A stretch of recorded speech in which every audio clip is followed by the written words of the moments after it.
የሆነ ቀን እያለፈ የሆነ ልብሷ ላይ የሆነ ደስ የማይል ሽታ ደስ የማይል ስላችሁ ልጆች ጋር ሊኖር የማይገባ ወይም ልጆች ላይ ልናሸተው የማይገባ የሆነ ደስ የማይል የተለየ ሽታ። ይህን ቪዲዮ ሴት ልጅ ያላችሁ ወላጆች በፍጹም ሳታዩት ማለፍ የለባችሁ። ምክንያቱም ትልቅ ትምህርት ነው የምታገኙበት። እንደሚታወቀው ተማሪዎች በተለይም ህፃናት ተማሪዎች ከቤተሰቦቻቸው ባልተናነሰ ረጅም ሰዓታቸውን የሚያሳልፉት ትምህርት ቤት እንደመሆኑ ትምህርት ቤት አካባቢ ያሉ አስተማሪዎች ደግሞ ልጆቻችሁን ከናንተ ባልተናነሰ ምናልባትም ከናንተ በተሻለ የማወቅ እድላቸው ሰፊ ነው አስተማሪዎች። ታዲያ ልክ እንደዚች ያሉ አስተማሪዎች ደግሞ ከልጆች ጋር ያላቸው ቅርበት ሰፋ እንደማለቱ የአንዲትን ህፃን የወደፊት ህይወት እንዴት ብላ እንዳዳነችና ብዙ ምስቅልቅል እንዳተረፈቻት ከዚህ ቪዲዮ ትረዳላችሁ ብዬ ነው ማስበው። በምን አይነት መንገድ አተረፈቻት፣ ምንስ ገጥሟት ነው የሚለውን ግን ይህንን ቪዲዮ ስታዩ ትረዱታላችሁ። በዚህ አጋጣሚ ግን እንደሷ ያሉ አስተማሪዎች እጅግ በጣም ሊመሰገኑና ሊከበሩ ይገባል። ይህች አስተማሪ ተማሪዎቿን እንደ ልጆቿ አድርጋ በማየት የየዕለት እንቅስቃሴያቸውን በመመልከት በሚያሳዩት አይነት ነገር ጥርጣሬ ውስጥ ገብታ ነገሩን ትኩረት ሰጥታ ባታየው ኖሮ የዚህ ታዳጊ ወደፊት ህይወት በጣም የተበላሸ ነበር የሚሆነውና እንደዚህ እህታችን ያሉ አስተማሪዎችን በደንብ ያብዛልን ነው የምለው። በዛውም ደግሞ በጣም ላመሰግናትና አፕሪሺየት ላረጋት እወዳለሁ። እናንተም ታሪኩን ከሰማችሁ በኋላ ለአስተማሪዋ ትልቅ አድናቆት እንደምትችሯት አልጠራጠርም። ለማንኛውም ታሪኩ ምንድነው የሚለውን በደንብ እስከ መጨረሻ ተከታተሉት። ቪዲዮን አብረን እንመልከት። ሰላም፣ እንዴት ናችሁ? ሚሴለን ዛሬም ሌላ ታሪክ። ይህም ከአመታት በፊት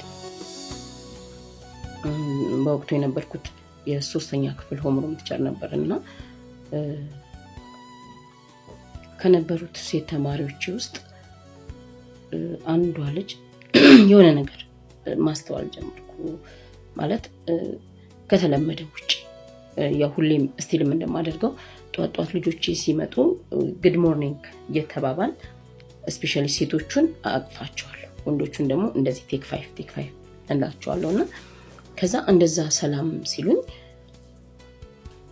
የሆነ ቀን እያለፈ የሆነ ልብሷ ላይ የሆነ ደስ የማይል ሽታ ደስ የማይል ስላችሁ ልጆች ጋር ሊኖር የማይገባ ወይም ልጆች ላይ ልናሸተው የማይገባ የሆነ ደስ የማይል የተለየ ሽታ ነበርና ከዛ አንድ ቀን 2 ቀን 3 ቀን ነገር ሲሆን ነይ አልኳትና ልብሷን በደንብ አገላብጬ ሳየው ዩኒፎርሟም ሸሚዟም ጉርዷም ሰደድየውም በጣም ንጹህ ግን ጠጋ ስላት ነገር ይሸታል። አሁንም ያሸታልና ግራ ገባኝ። ከዛ ጠየኳት፣ ልብስሽን ማን ነው የሚያጥበው ስላት አጋሻቸው ማሚስ አለች፣ ዳዲ የለም እንደዚህ ብላ ነገረችኝ። ነገር ማለት እናቷና አባቷ የሕክምና ባለሙያዎች ናቸው ሁለቱም። በዛን አመት አጋጣሚ አባቷ በሰዓቱ የክልል ከተማዎች ይባል ስለነበር አንድ ትልቅ የክልል ከተማ ላይ በስራ እድገት ትልቅ ሆስፒታል ላይ ተቀይሮ ሄዷል። እናቷም በአቅራቢያቸው ባለ አንድ የግል የሕክምና ቦታ ላይ ትሰራለች። ነገር ይሄንን ነገረችኝ እና እሺ ብዬ ኮሚኒኬሽን ላይ ጻፍኩኝ። የማማ ልብስ ሲታጠብ በድጋሚ ቼክ አድርጉት የመሰለኝ ምንድነው አንዳንዴ በፈሳሽ ሳሙና ስናጥብ ወዲያው ዘፍዝፈን ወይም ወዲያው አጥበን ካላወጣን ነው ተዘፍዝፎ ልብስ ሲቆይ የሆነ ደስ ማይል ሽታ ያመጣና እናቶች ይሄን ነገር ኖቲስ ታደርጋላችሁና እንደዛ ነበር የመሰለኝ። ይሄንንም ጻፍኩኝ። ኦኬ እሺ አይ ዊል ቼክ ኢት አለች እናቷ። ዘን አሁንም የሆነ ሰዓት እየቆየ ይሄ ነገር ይመለሳልና በቃ ዲስኮምፈርትድ ሆንኩኝ። ምክንያቱም በቃ አሁን የሆነ ነገር እንዳለ ገባኝ። ያኔም እንዳልኳችሁ የልብስ የቆሻሻ የንጽህና ጉድለት ብቻ አይደለም፣ በቃ ግራ ገብቶኝ ነው። ምክንያቱም የግሬድ 3 ተማሪና ማክሲመም 9 አመቷ ነው የሚሆነው። በቃ ግራ ገባኝና ከዛ ድጋሚ አናገርኳትና እንዴት ነው የምትተኙው ከማን ጋር ነው የምትተኙው ምናምን ብዬ ጠየኳት። በቃ ይሄ ፕራይቬት ፓርቷን ምናምን ያው እኔ ነክቼ ማየት ወይ ምናምን ነገር አልችልም፣ ግን የመጣ የነበረው ሽታ ትልልቆች ከግንኙነት በኋላ የወንድ ሲነካ ልብስ ላይ እና ሲቆይ የሚመጣ አይነት ጠረን ቃሉን ያልተጠቀምኩት ህፃናት ላይ ስለሚችሉ ብዬ ነው ይሄንን ቪዲዮ እና ከዛ ከማን ጋር ነው የምተኛው ስላት ብቻዬን ነው ማን አለ ቤት እኔና አጋዣችን እናቴ እና ሰንበድ ያለች አንድ ወንድ ቤተሰባቸው ቤት ውስጥ አብሯቸው ይኖራል ከዛ እሺ ማሚስ አንቺ ከማሚ ጋር ነው የምተኛው አይ የራሴ ክፍል ነው የምተኛው ማሚ መኝታ ቤቷ ናት ስራስ ምናምን እንደዚህ በቃ ዝም ብዬ ተደጋጋሚ ስጠይቃት ምን አለችኝ በሳምንት 2 ቀን ወይ 3 ቀን በህክምና ሞያ ላይ ያላችሁ ሰዎች ይሄን ታውቃላችሁ ዲዩቲ የሚባል አዳር ትሰራለች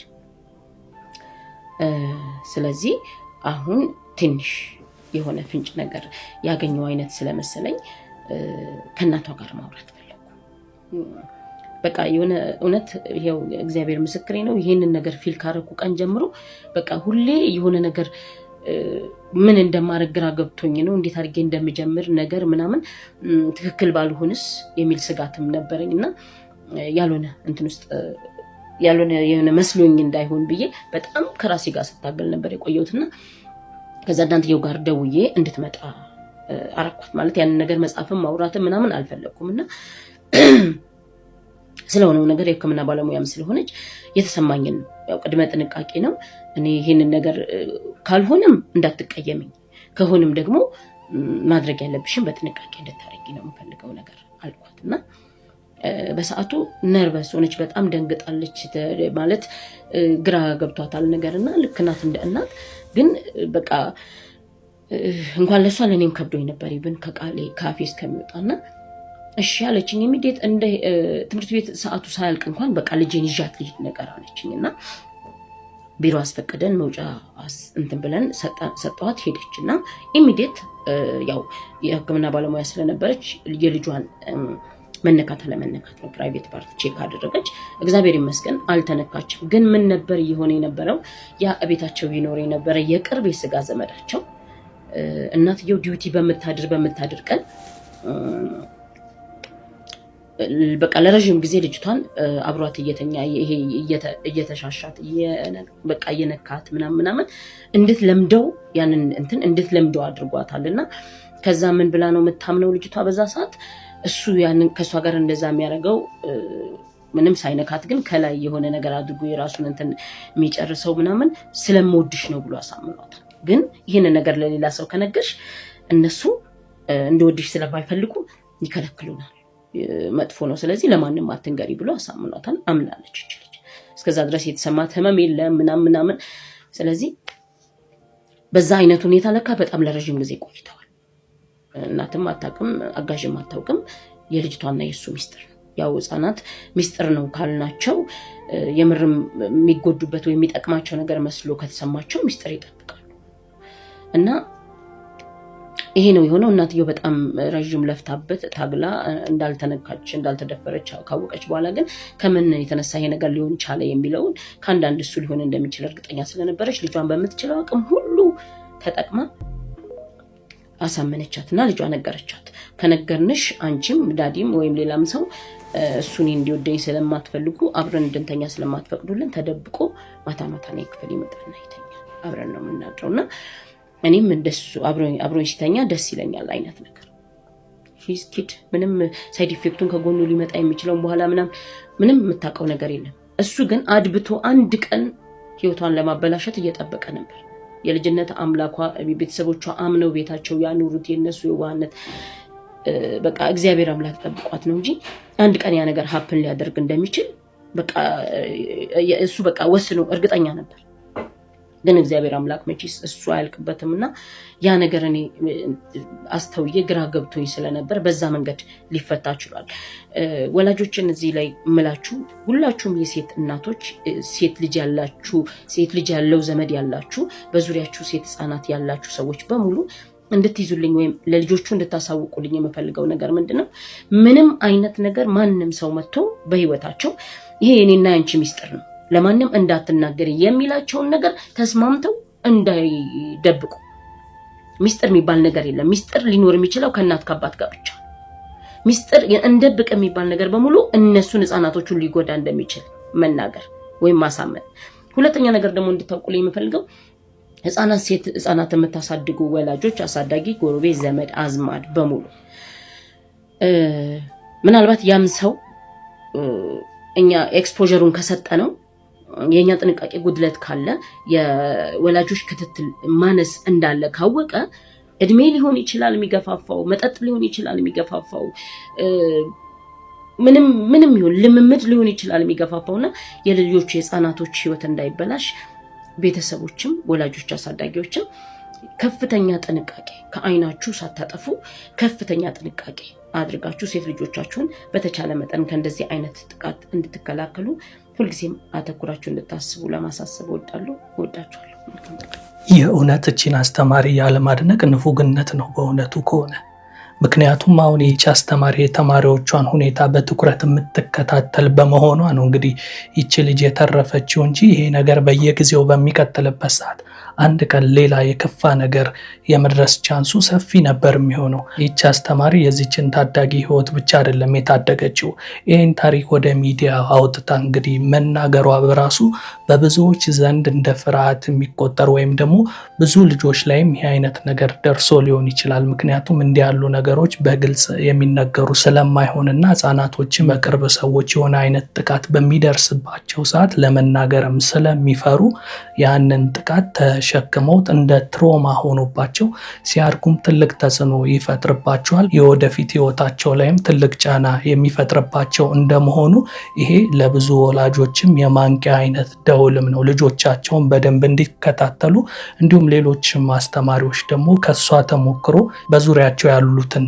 ተማሪዎች በደንብ ቀርበው እንዲመለከቷቸውና የየዕለት ባህሪያቸውን በማየት የተለወጠ ነገር ወይም ለየት ያለ ነገር ሲያዩ ልጆቹን ቀረብ ብለው እንዲጠይቁም የሚያነሳሳ ቪዲዮ እንደመሆኑ ይሄንን ቪዲዮ ለብዙ ሰዎች ሼር ብታረጉበት ብዙ ሰው ይማርበታል ብዬ አስባለሁ። በተለይ ደግሞ ሴት ልጆች ላላቸው ወላጆች ይበልጥ ይጠቅማቸዋል ብዬ አስባለሁ። እናንተስ ከዚህ ቪዲዮ ምን ተማራችሁ? በዚህ ቪዲዮ ዙሪያ ያላችሁን ሀሳብ አስተያየት ከስር ጻፉልኝ። ነገ በሌላ አስተማሪ ፕሮግራም ዳግም እስክንገናኝ የዛሬን እዚህ ላይ አበቃው። የእናንተው ይላ ነበርኩ። መልካም ጊዜ